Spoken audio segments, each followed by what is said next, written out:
see. I'm having trouble advancing it to the slide. Okay, there we go. Just a commercial for Akron Children's. I just wanted to add here that we have 16 dietitians. So I am one of the senior dietitians by being there a long time, not necessarily in knowledge, but I've been there 37 years. And so we have dietitians that specialize in a variety of things. So I just want to talk a little bit about the prevalence of food allergies. The peak prevalence is at 6 to 8% at a year old. And that really has nutrition significances, as we'll talk about. And then it tapers to 3 to 4% by teenage years. But one of the new things that we're seeing is that we're seeing more adults diagnosed with food allergies. And in fact, 51% of their first reaction as an adult. So looking at the most common foods are milk, egg, peanut, tree nut, fish, shellfish, and soy. All of those are currently covered by labels that are used in the United States. It's interesting that it's different across the globe. For instance, in Canada, sesame is now part of their labels, and there's a petition right now to the FDA for that. But across the world, there are different things that are labeled. If you have ever been to Germany, they have a very extensive labeling program on their menus in restaurants as well as their products. So the nutrition concerns that we have with this is that when kids have food allergies, we find that they have a slower growth pattern. They're often slower to gain weight. And we're not always sure of why all that is. Is it because they're not being offered enough food? Is it because they have so bad eczema that that's causing an increase in calorie needs? So sometimes they're being restricted appropriately by foods that they're allergic to and inappropriately. I saw a girl this week in for another diagnosis that had a lot of food allergy testing when she was much younger. She's now 12, and the studies were IgG, and she had been able to eat some of those foods. And so I said to the mom, "When was the last time you had these checked?" And she said, "Well, she's always had these." And I said, "Well, you know, we know a lot more now today. And what if we open the box and see what else we can do?" Because she had what I call the laundry list of food allergies, because there is a panel that you can often order at a facility online that has everything from things like chickpeas to strawberries to the big 8 that I just referred to. And the likelihood of being allergic to those truly with an IgE is pretty rare. So it's important to get that addressed. Nutrient deficiencies, and I'm going to talk more about which ones go with which foods you exclude. Calcium, that's a biggie, of course, because of milk. Iron, primarily like with egg and with some of the fortified cereals, B vitamins with the fortified cereals, vitamin D, as if in northeastern Ohio, which I think was where most of us live, we aren't all vitamin D deficient anyhow, but if you have a milk allergy, that's one. And I remember Dr. Barr was with us before, so I'm just going to put a plug in about our friends that live in the Amish culture. When they drink milk straight from the cow, it doesn't have vitamin D added. So that's something else that I've learned. Sometimes I had one family that said they passed around the cod liver oil after dinner and everybody had some. But that's a select population that will drink that like that, as well as protein. Just inadequate energy intake.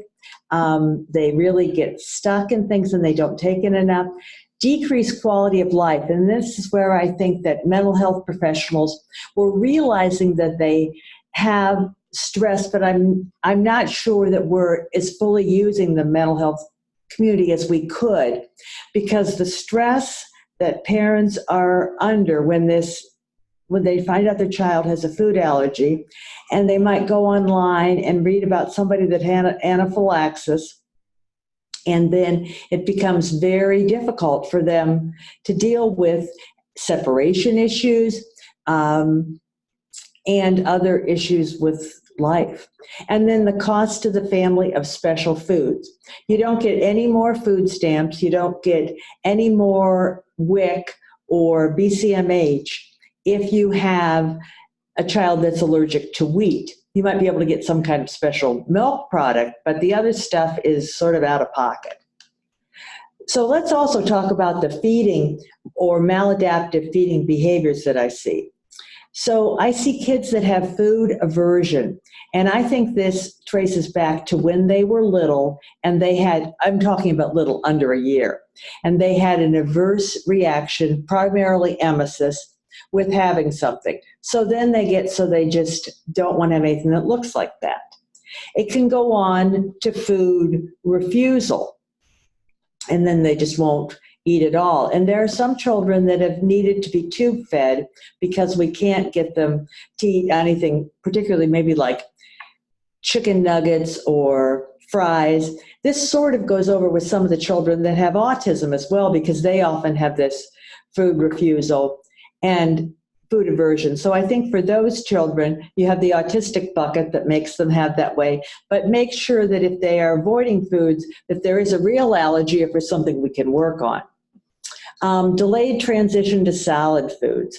I see parents that are stuck on giving their kids baby food because they know those are single serving things and they'll be okay long past 12 months. And then advancing in textures the same way. They might just be on bite size and they don't ever advance to anything that moves on. And prolonged dependence on the baby bottle. Oh my goodness.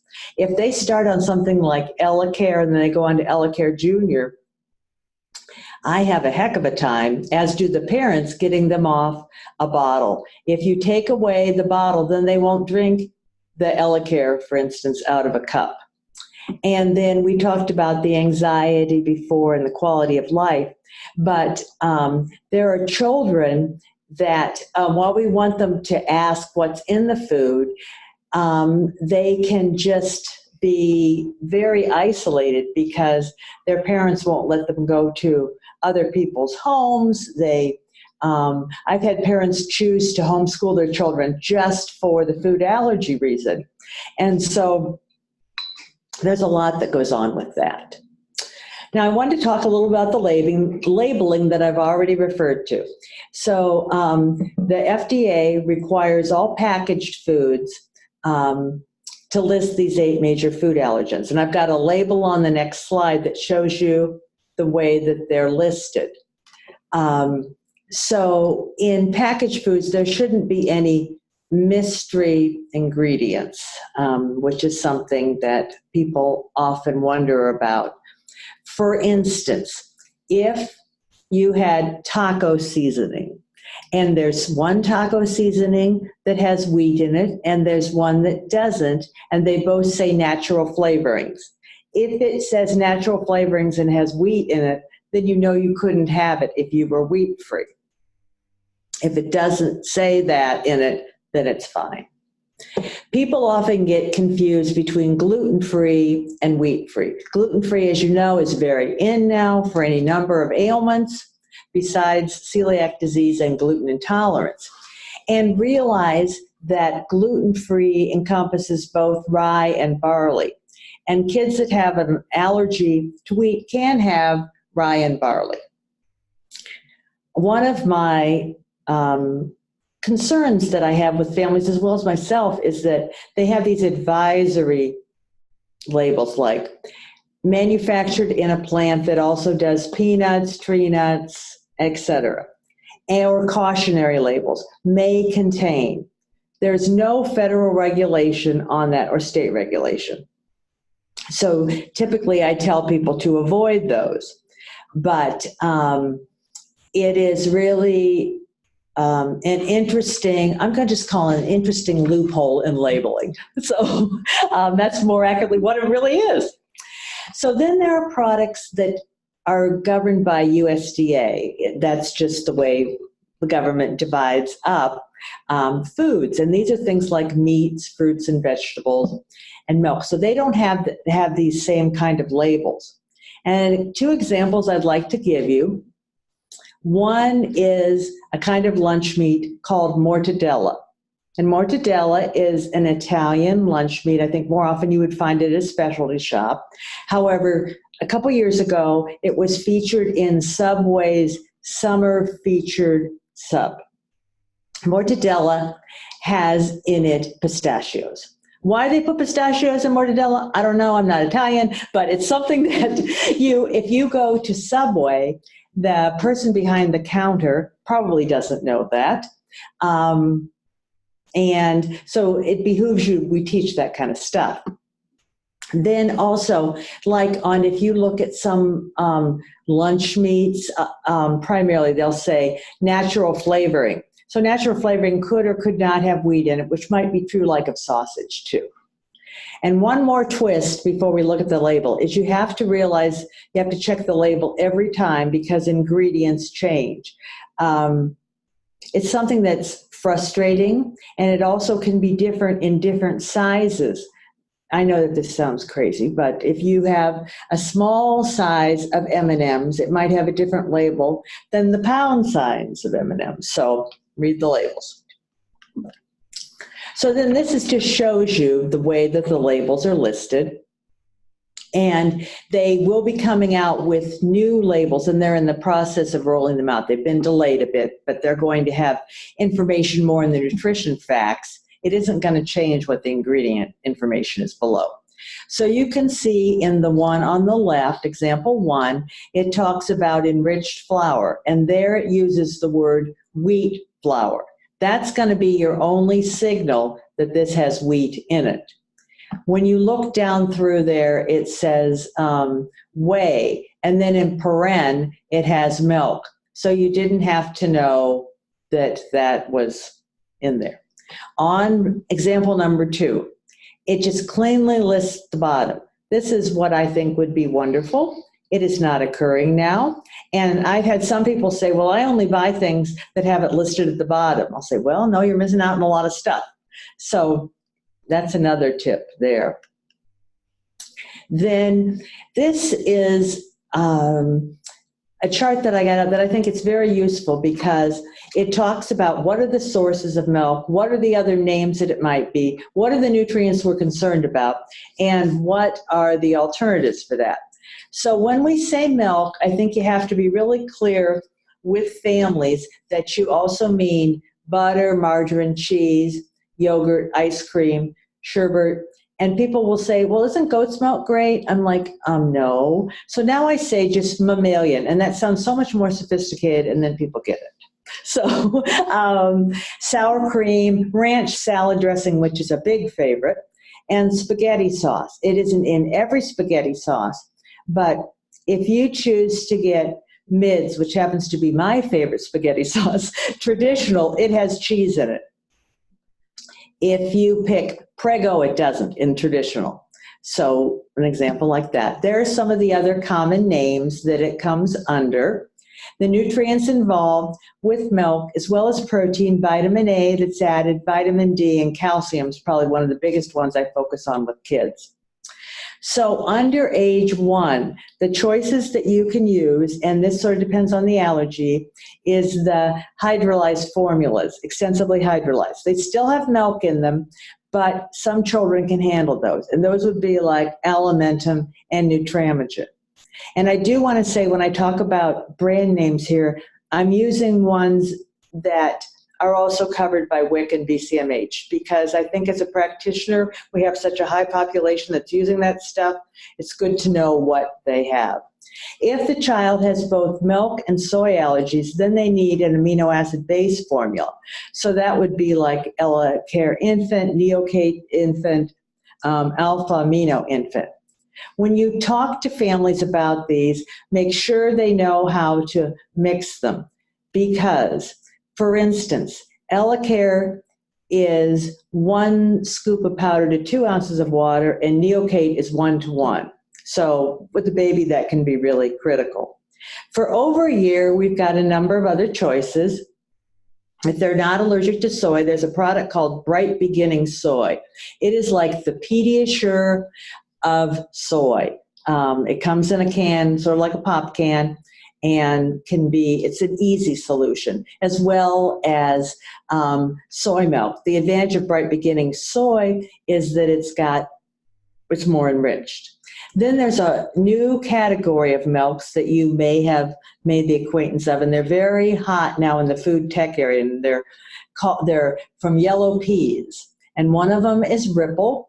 It's hit the market at a variety of stores and other establishments. If you Google it, it'll tell you which store it's at.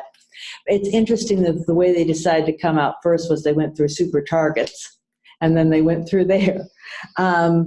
Then there are other nut milks that you can use, and I'm going to talk about the nutrition differences with these in a minute. For the older kids, then there's Elacare Jr., Neocate Jr., and Splash. Splash is made by the Neocate people. The cool thing about it is it comes in a juice box. It isn't milky, it's fruit flavored, but it isn't really clear as well. So then I put down some of the names of foods that you can tell your families to go and buy if they want to have something besides the milk. And one would be a cheese. And Dayet is a cheese type product. I want to emphasize that. It is not cheese. It does not have the nutrients of cheese. It has a similar look to cheese, and it's made with coconut. And then there's also Chow, and that is just a soy cheese. In the terms of butter, there's a couple that are pretty easy to find. Smart Balance is milk and soy-free, and Earth Balance can just be milk-free or soy-free. The cheapest is, which I did not put up there, is Blue Bonnet Light. It doesn't have milk in it. So let's look at the milk comparison charts. And I think this is important to talk to families about. When you look at all the different kinds of milk alternatives that are out there, you can see the varying protein content of them and why I have concerns about rice milk, coconut, hemp milk, almond milk. They're very poor sources of protein. And especially in the first, between 1 and 2, that is a very important source of protein there. Then you can look that they're lower in fat. That's another concern. They put calcium in everything. I'm not worried about calcium because they put that in lots of stuff. Vitamin D, usually they can put that in too. And we have potassium and phosphorus up there, primarily for my colleagues that do renal disease, and they have issues with that. But Fairlife is very popular with people that have diabetes because it's lower in carb. A2 milk is become popular because of some of its other characteristics in terms of how the cows are raised, etc. But it's quite similar to that. And you can see Ripple. There's the sweetened one is more calories and more carb. And Bolt House, I saw it once and now it's disappeared. So I don't know where it went. But I wanted to make a comment also about soy milk because I see a lot of moms that don't want to put their children on soy milk because they're afraid of the endocrine issues with that. And the literature that I have read in doing some searches does not indicate that by putting your child on soy milk that you will tend to have precocious puberty. And I think, or as well as boys developing some female characteristics. So then let's look at egg. And egg is, of course, an egg yolk and egg white. It's in cookies, it's in breading, it makes things stick, it's in mayonnaise, and it's in egg noodles. It's not in spaghetti, but it's in egg noodles. Other things that it's labeled there, egg powder, pasteurized egg, which means that egg beaters aren't any good. Some of you may remember when egg beaters were very popular because of people wanting to use them for elevated cholesterol level. And they still have a role, but not as much. Nutrients, protein, vitamin A and D, and iron, especially in kids in that first couple years of life. Eggs are so easy to eat, and iron is often something that's in short supply. So then in terms of substitutes, there are things that you can do with applesauce, and you can also buy egg substitute, and then there are egg-free comments like, condiments like Vegenaise, and then there are cookies, and this goes across all of the allergies I'm going to talk about today. Enjoy Life is a product line that has free of all these allergies, including sesame. So that is a wonderful thing. And as well as many of the products that Aldi's has in their Live G Free are that way. And when people want to buy, if they have because I often deal with people that have multiple allergies, and they want to buy bread, and the best breads, unfortunately, that are gluten-free have egg in them. So Udi's is very popular. It's great bread, but not if you have an egg allergy. So a question came in about egg and flu shots. And that is really up to the allergist, what he feels is the clearest thing to do. If sometimes we give them in the office, and that is up to that practitioner.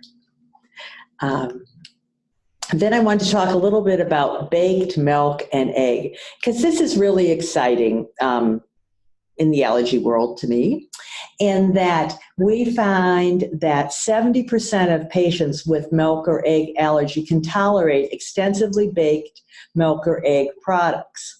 And if we start them on that, then they're more likely to be able to get over the frank milk and egg.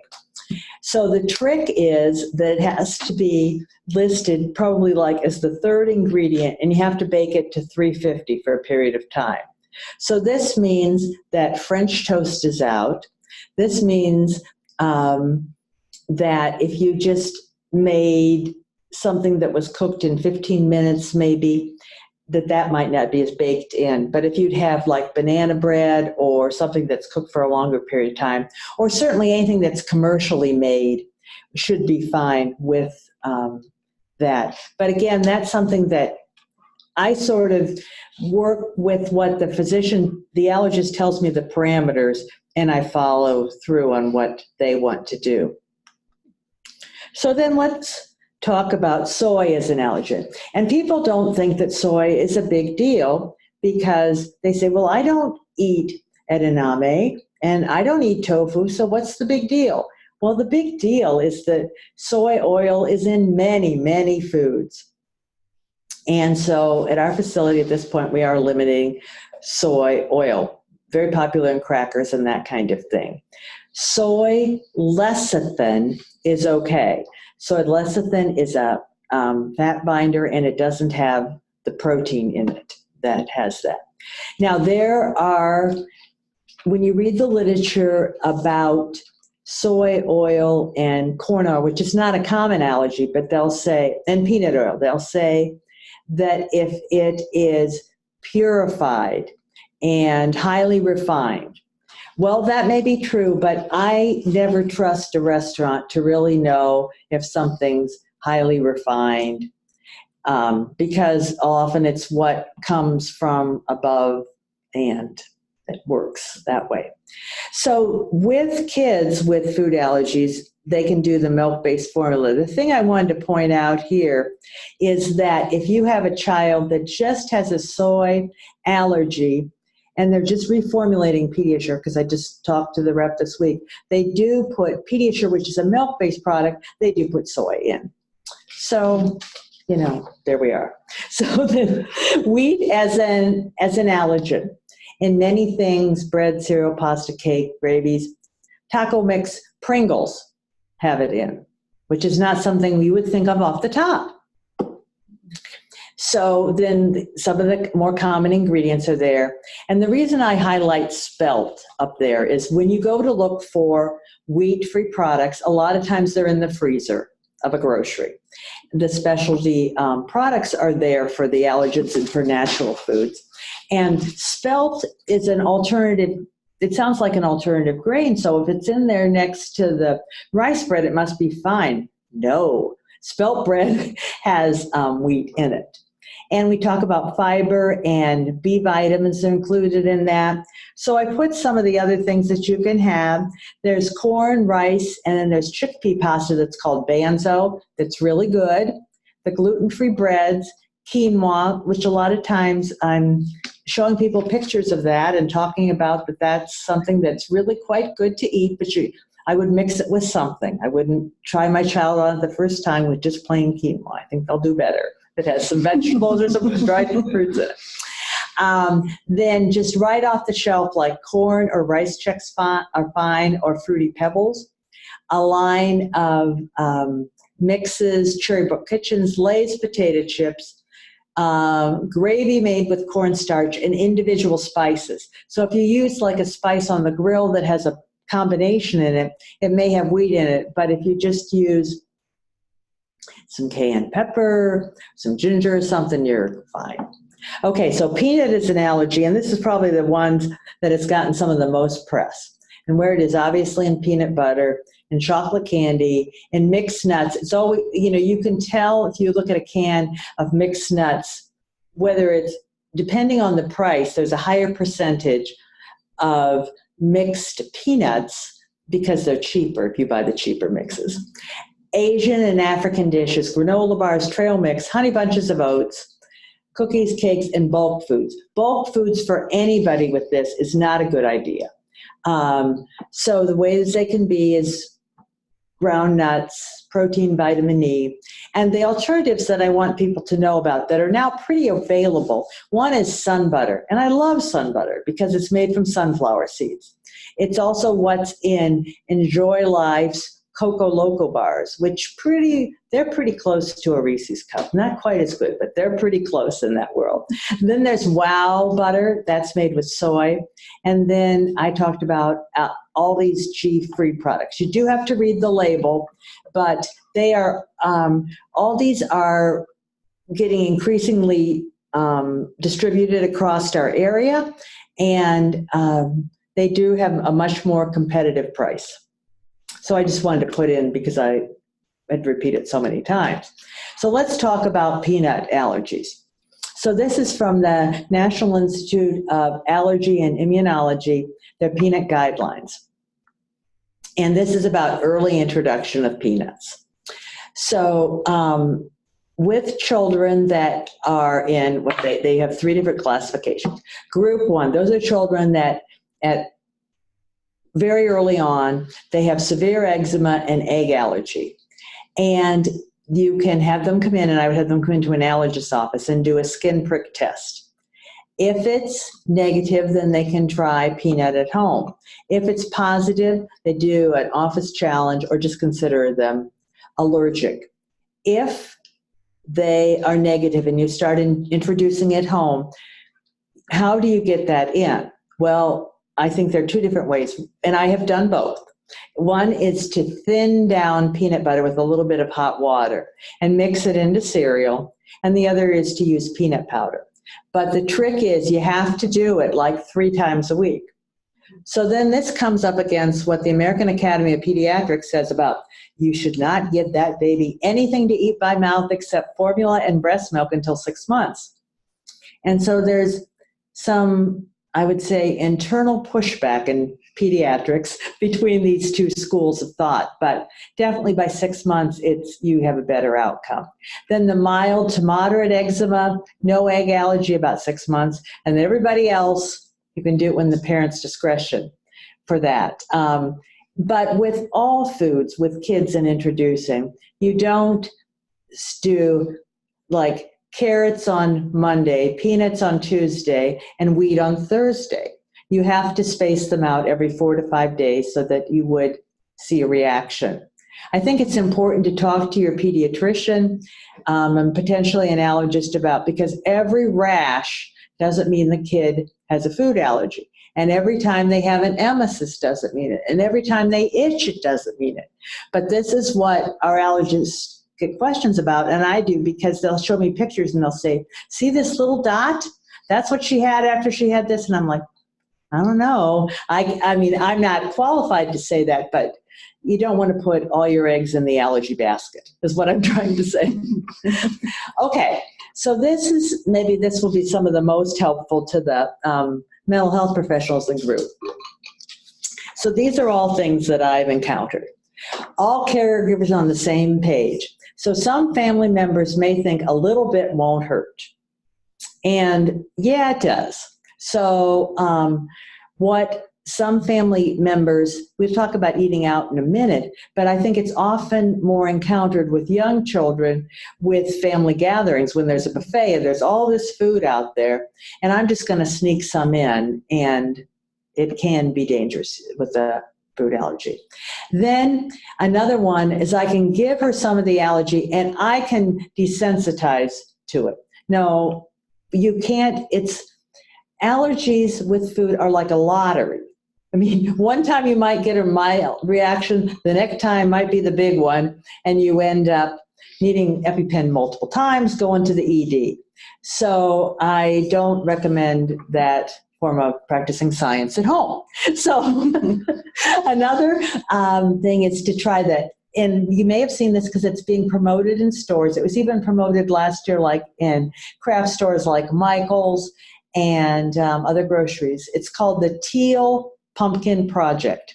And it's a really cool thing because there are teal pumpkins, and you can put a little flyer on your door that says you will have foods, you will have treats free of the allergens.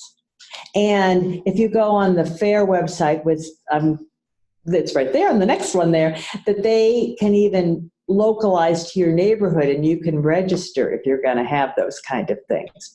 What we do at Children's in October, we have a Saturday morning teal pumpkin trick or treat so that they can come and get some things.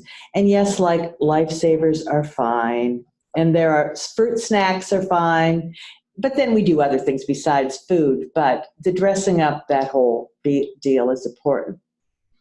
And then the fair website, I can't say enough good things about it because it has education for you as the parent, education for the school, education for camp, best places to look for when you go away to college. All those things are on there.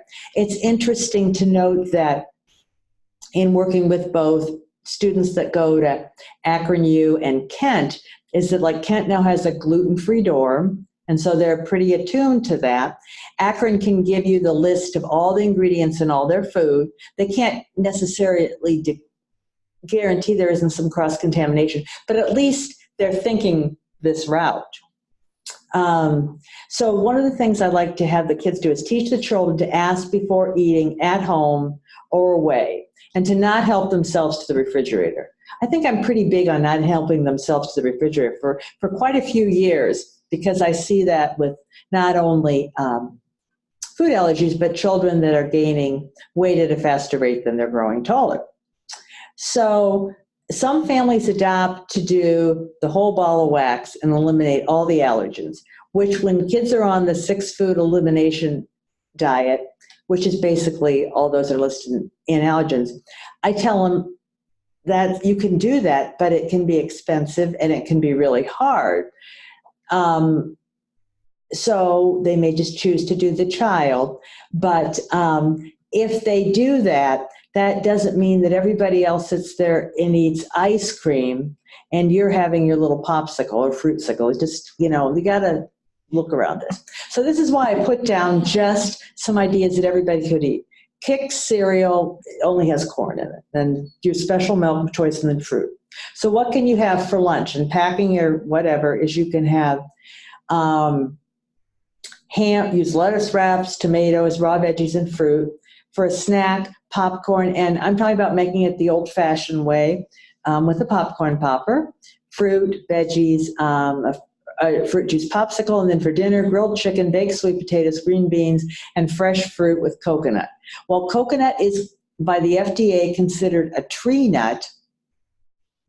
It is botanically a fruit nut, so people can have it. All right, cross contact, and this is again where you might want to share with your family. Like a direct would be, oops, I put the cheese on the burger, I'm just going to take it right off and nobody will know. Indirect is when you might put the peanut butter knife in the jelly jar. And both of those are common to do. I mean, they're easy to have happen.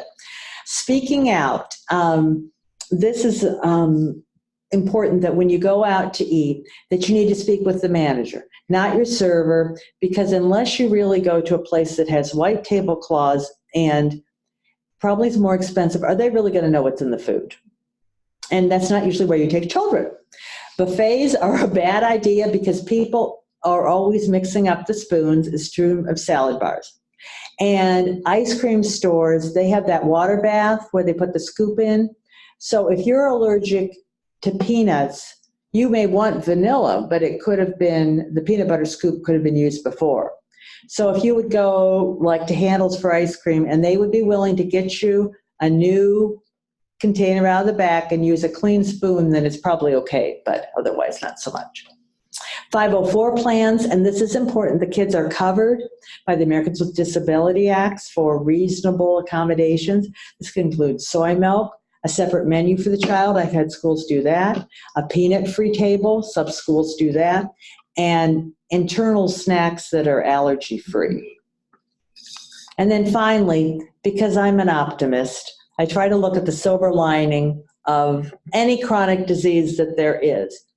First of all, managing it requires management skills that people learn that serves them well the rest of their life in any chronic disease. But first of all, parents pay more attention to the nutritional intake of their child. You can't go through the drive-thru anymore and pick up stuff every night because it's not going to work. Hopefully the families cook more and try new foods. That is probably one of my biggest challenges is people that, and it's across the income bracket, people don't want to cook, they don't know how to cook. So that's why I start like with, have you ever had a baked sweet potato? No, I've only had candied yams out of the can at Thanksgiving with marshmallows. Well, so let's try it. You know, it's not a big investment. Just prick it and see how it is. And then the kids can learn to read labels and how to speak up for their own needs. So that's the end of my presentation.